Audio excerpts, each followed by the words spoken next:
with me. McGraw is still off on vacation. He'll be back in a couple of days. The cost of cancer drugs in the United States and worldwide has gotten out of control. This the conclusion from 118 of the nation's leading cancer experts who last week came out with a commentary on what should be done about this and how bad things have gotten. One of the people who is a signatory to this piece is Dr. Vincent Rajkumar of the Mayo Clinic, who joins us now here on the Big 550. Dr. Rajkumar, good morning. Good morning. Thanks so much for having me. When we say it costs too much for people who have cancer, give me an example of what one drug might cost somebody suffering from cancer.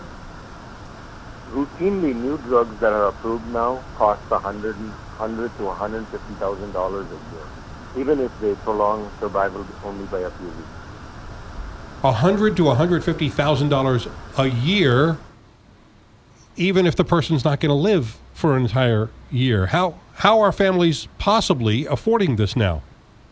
Well, the well-insured families, the insurance is paying for it, so they are not out in the streets, and that is one thing we have to keep in consideration because they paid their premiums carefully all over the years. So for them, the impact is not as much because they only have to pay the copay. But if you're underinsured or you're uninsured, then there is no way of affording these prices. Now, even for the well-insured, the copay sometimes can be getting up so high that it becomes unaffordable. And what could the copay be? The copay could become, as high as like 10 to 20% of the cost of the drugs, and it's very, very difficult then to afford that. So somebody could be paying $20,000 a year even if they have good insurance. It could be. It depends on the insurance coverage because of the fragmented nature of the insurance delivery. It's very hard to know who's getting covered for how much. Considering that the average gross household income in the United States is only about $50,000 or $52,000 a year, a diagnosis of cancer is devastating enough, but then the financial cost of trying to take care of somebody with cancer could ruin a family, couldn't it? Absolutely, because you're not talking just about the drug costs. The drug costs are eating away so much of the budget. In fact, most of the person's annual income or savings. You still have to have the doctor's fees, the transportation to go to the hospital every week or every 2 weeks to get the medication. So what are some of the major reasons behind the increase, and what can we do about it? Well, the whole idea of this petition with the 118 people is to raise awareness so that because the change has to come from the public. And this is something that we all feel strongly about. One of the reasons the cost is so high is because we have a system in which the approving agency, the FDA, does not have authority to set the price.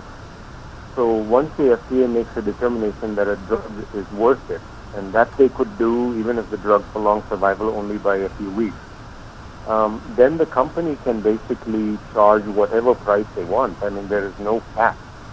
And so that's why you're seeing these rising costs from $100,000, $150,000 per year, and sometimes even much, much more.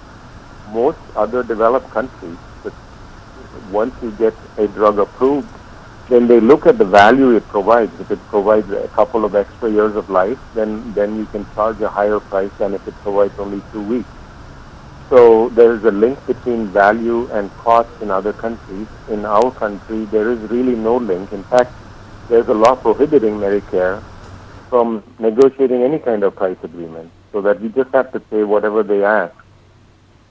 Right there, you identified one of the continuing problems, not just with cancer drugs, but with all sorts of pharmaceuticals in this country, and that is that Congress refuses to allow Medicare to negotiate drug prices. It's the largest health care program in America, and yet it is not able to make deals with the pharmaceutical companies to try to keep prices down for the people who are being served, right?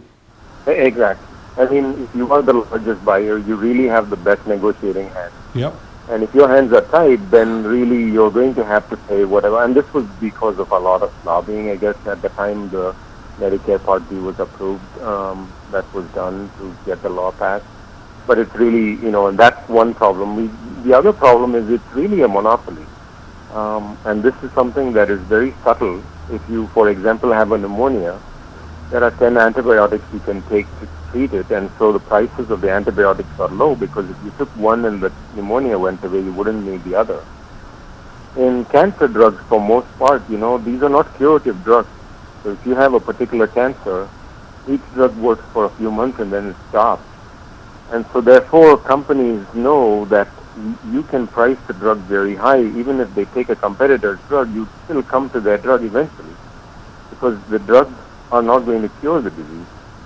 So it's in effect sustaining a monopoly. And when we are giving such a privilege to companies, I think we should be able to set a price, because we're not allowing any competition to that drug either.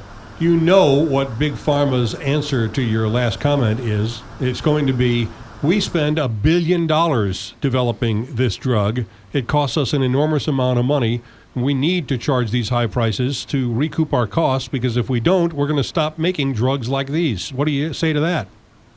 Well, and we've said this in this editorial as well as in the past. I mean, there are all kinds of errors in that argument. It really doesn't cost that much, but they add on the cost to develop a number of failures. No other company tells you that I made a product, it failed, and I made 5 others and they failed, and therefore the next product I'm going to make, I will charge all that it cost for me before. And the other reason is that they do a lot of unnecessary expenses, which includes multiple redundant trials, because the drug is only marginally effective. 4 or 5 trials are needed to make sure that at least one of them succeeds, and then you have the cost of marketing, and a lot of unnecessary marketing and advisory boards and a lot of expenses are all tagged on to this price tag of $1 billion, and say, I don't think that it needs to be that high either if the drug's truly effective. You hear of other people, you hear of patients as kind of a last resort sometimes, getting drugs from other countries.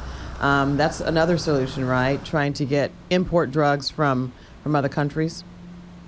Absolutely. I mean, many countries cannot afford U.S. drug price, and so I know many countries they do go to other countries to get drugs, because the prices of the actual drugs sold by the multinational companies is just not affordable. In the U.S., we do have this problem where we've got a drug that is very, very high price and cannot be it's not affordable. So patients cannot have it. At the same time, they cannot get it from anywhere else either, because it's illegal to bring it from outside other countries. So we're basically calling for, like, if you really want competition and you are saying that you have a better drug, well, then allow people, at least for private use, to import drugs that are life-saving from other countries. They cannot afford it here. And the fact that people are doing that also undercuts the whole argument by Big Pharma that, we have to charge so much. In Canada, let me ask you this, Dr. Rajkumar, in Canada, the average cancer drug cost, what is it compared to the average cost for that same drug in the United States? I don't know for the average drug, but it will be at least half of what we are paying or less than that. Because in Canada, Canada, UK, Europe, they have something called quality adjusted life years. So if a drug prolongs survival by a year, adjusted for, whatever side effects it gets and everything, then a company can charge reasonably, they don't have a fixed price on a life or anything, but they just say that, if the drug's so good that it prolongs life by a year, you could charge $40,000 to $70,000 and we'll pay for that. But at the same token, if the drug works only for 2 or 3 weeks, then the companies cannot, with a straight face, go and ask for that kind of cost. So that keeps costs down, because Canada is effectively negotiating with the company, like, for the amount of benefit your drug provides, this is how much we can afford. Yep. Because we do have to pay for other things in the world. And so they keep their costs down, and they routinely turn down drugs. And because they can turn down drugs, they have the negotiating power. The companies do go back to them with a lower offer, and eventually the drug does get to people. It's almost criminal that, again, our government program, Medicare, the largest buyer of drugs in America, possibly in many parts of the world, we're beating them with those purchases from Medicare, that they are not allowed to negotiate drug prices with these companies the same way a program like what you just described in Canada and elsewhere can. It's unbelievable. Exactly. Dr. Vincent Rajkumar is one of 118 leading cancer experts who have signed on to this recommendation, multi-point recommendation for what should be done about the high cost of cancer drugs going forward. I appreciate your time this morning. Thanks for joining us. Thank you so much for having me. I'm Paul Harris. This is the Big 550 KTRS.